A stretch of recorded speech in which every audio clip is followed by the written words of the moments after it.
angels, it's Haley Reese, and today's video has been on my mind ever since the conversation arose of Sarah's Ouija board story. So I figured if it's been on my mind and it's something that has not left my mind, I should definitely sit down and talk about it while the things that I want to talk about are still fresh and I can get my point across, because I always feel like, especially with this channel, when I have like this urge to talk about something, it's normally because somebody needs to hear it.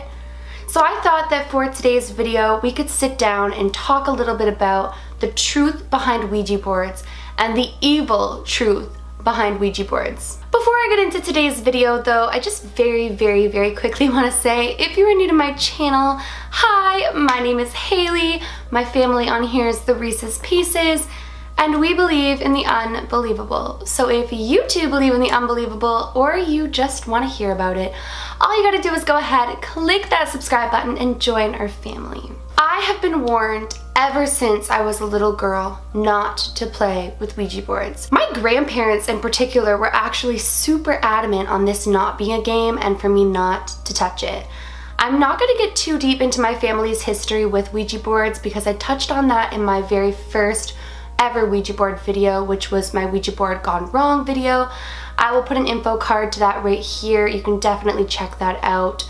But my grandpa realized while my grandma was playing with a Ouija board how real it is and how these things are not just, you know, one of you moving your hands or one of you pulling a prank. It's actually contacting a spirit. Now, the very difficult thing about when you are contacting a spirit through a portal is that you can't necessarily choose what comes through. And that's what I'm really going to touch on today. You guys heard Sarah's Ouija board story this past weekend. She sat down and told it to you guys. You guys heard what happened to my friend Mona, and you guys heard when my grandpa was shocked that the ghost that they were speaking to that wanted to keep my grandma there knew exactly how many, I believe it was like nuts or bolts, he had in his pocket when he tested it. So I thought for today we could kind of sit down and just outline why Ouija boards are so dangerous, the truth behind them, and why some paranormal investigators don't see there to be a danger behind them and actually utilize them as a tool to communicate with the other side. Now, I am no expert. I never try to come across as sitting here on my chair and thinking that I'm better than anybody else or thinking that I know more than anybody else. Most certainly not. But I've had enough experiences. I know people who have had enough experiences, and I've done a ton of extensive research into Ouija boards and the terrifying things that can happen following playing with a Ouija board, that I feel like I am in kind of a good position to share this with you guys. So I hope that you guys enjoy it.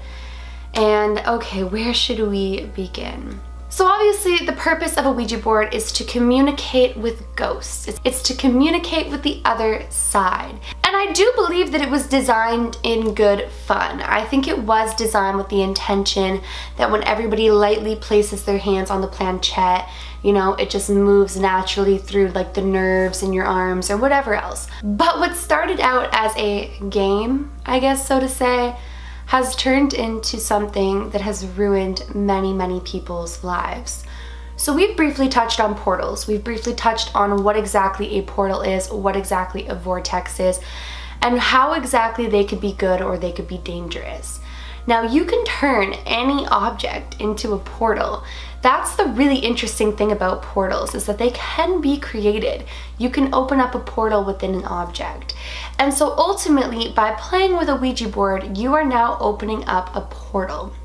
What was once, you know, a piece of wood that maybe you painted on or you bought from a store that had designed it, has now become, through intention, your own portal. Now, when you begin to play a Ouija board, you call out to whatever is around.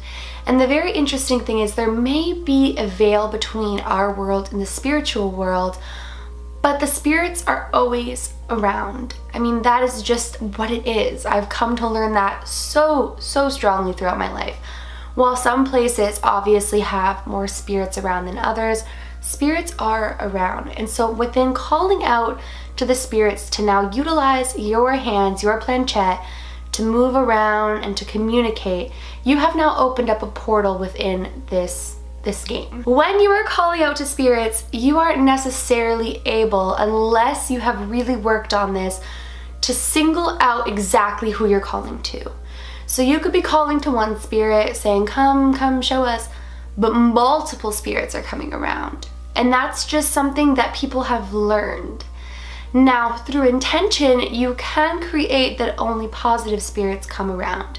But when you play with a board like a Ouija board and you are actually opening up a portal, it becomes a little bit more difficult to filter through what's coming through. What I mean by this is, if you're in your room and let's say, I want to talk to my grandpa. I can say a quick prayer, I can put a white light around me, and I can say that although I can't guarantee only my grandpa's gonna come, that only anything of light, love, for me, God, but whatever it is for you, are allowed into my white light, are allowed into my room. And that's the beautiful thing about being able to kind of control your own reality through intention.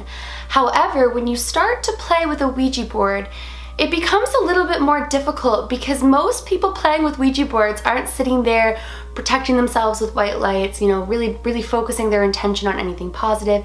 They're just opening up a portal, calling out to a ghost and hoping for a sign.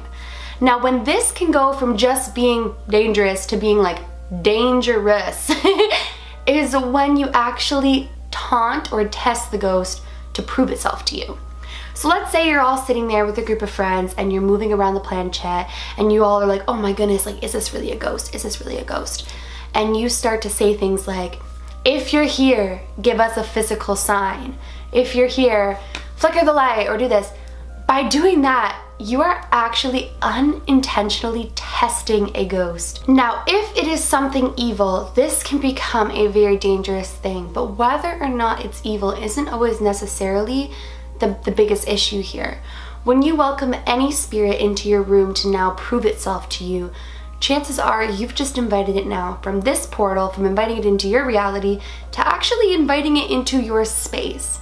And a very large majority of people who do things like this find that they now form an attachment to either them or that space. If it's something evil, this is obviously way more terrifying, and I truly believe that that's what happened with Mona. However, because what I think was with Mona was so evil, it didn't even need the invitation into the room. Like, none of them ever said like, prove yourself to us or whatever. It was just, she thought she was talking to her grandma. It turns out what she was talking to was never alive, and then suddenly it was completely within her house, within her room, within everything. And that's also the very dangerous thing about opening up that portal, is depending on what comes to it, it might not even need that invitation. So there's a couple of you, I cannot remember the YouTuber for the life of me, you guys, because I didn't even go check out this YouTuber, but a lot of you, not a lot of you, but a couple of you were leaving me comments saying that this specific like paranormal YouTuber doesn't have the same approach on Ouija boards as me and actually thinks that they're a wonderful tool for communicating. And I'm gonna kind of get into why I think some people feel this way. I know that not every experience had with a Ouija board is negative. I can completely recognize that. I can recognize that there might be somebody who can spiritually control the Ouija board in some way, shape, or form. I personally don't know how you would necessarily do that, but I'm also not an expert. So I understand that there can be positive experiences surrounding a Ouija board. The reason that I warn everybody against ever playing with one is because although there are positive experiences had, I witnessed a negative experience. Sarah literally witnessed her friend become possessed and we'll get into that in a moment, but recognizing that she had a white light around her and saying that they'll get to her. While there are good experiences, would you want to risk it? Like, would you really want to risk having a really scary negative entity attached to you and taunting you and harming you and overall just being around you over trying to have that one positive experience? To me, it just doesn't seem worth it. And especially because I know there are ways to contact deceased loved ones, and I know there are ways to contact the other side that are much safer than playing with a Ouija board and opening up a portal. And that's just through like my own experiences, and that's just through things that I've kind of learned and specific approaches that I've accumulated over the years of trying to understand and comprehend, these things that are attracted to me and the safe way to communicate with them. Now, some people genuinely believe that evil spirits prey on those who are spiritually weak. And sometimes when people are playing with a Ouija board, a lot of the times actually, the people playing with the Ouija board think it's a game, they think it's fun, or they want to test or taunt something, or just like see like what could happen. And they're not taking it seriously at all. And sometimes something negative, such as a demon or something with really bad intentions or just a negative energy, will take advantage of how low your protection state is at and use it as an opportunity to come for you. I have seen documentaries on young kids or young teens who have played with Ouija boards, had something demonic attached to them, and have actually had their whole lives, or have had to live their whole lives with that attachment. And they will warn you that it's not worth it. I think that sometimes people forget that while it's all fun and games to play like spooky games and stuff, the spiritual world does exist, and all it takes, and I'm telling you guys this from the bottom of my heart, is one time, one thing, one Mona for you guys to experience my Mona, or for you guys to be Sarah and to literally see your friend go demonic and tell you like you think your light's so bright as she's trying to protect herself with the white light. All it will take is one time like that, and you will wish that you hadn't played with it.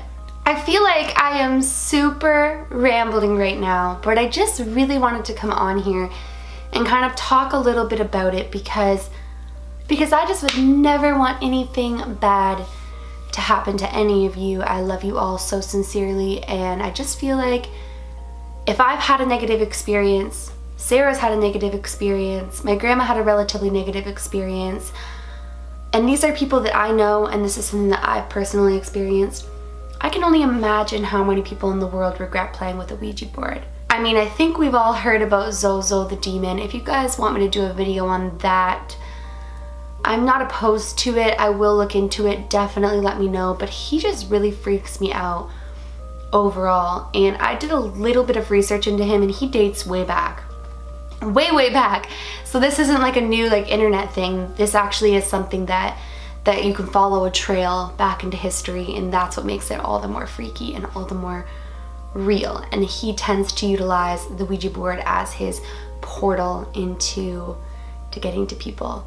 So I mean, there are some serious risks surrounding the Ouija board. That's the truth of it. While I understand that there are people who feel they can control the Ouija board, who feel they can control the experience they have, and who maybe have had nothing but positive experiences, I am not trying to disrespect any of them whatsoever, because I can only speak on behalf of my experiences and my experiences of, or the experiences of those around me. And through some of the research that I've done, I can't speak on behalf of everybody. So you guys are definitely free to believe whoever you want on that side of things. Everybody's on their own spiritual journey. I'm never here to bash anybody else's. Maybe there are people who think some of the things that I do are wrong or stupid, and so I never want to approach that. I just kind of wanted to address the truth about the negative side of Ouija boards and how very, very scary they could be. At this point, I'm just rambling, you guys, so that is going to be it for today's video. Like I said, if you want to hear more about Zozo the demon, I will definitely do some research into that and put one of those videos into, or put that video into my 31 days of Halloween. But on that note, you guys, if you enjoyed today's video, please go ahead and click that subscribe button. I am posting every single day for the month of October, so I don't want you to miss when I upload. And please give this video a big thumbs up. It makes my heart super happy when you do that. So please do that. Remember, my loves, do all things with kindness. And until next time, I love you.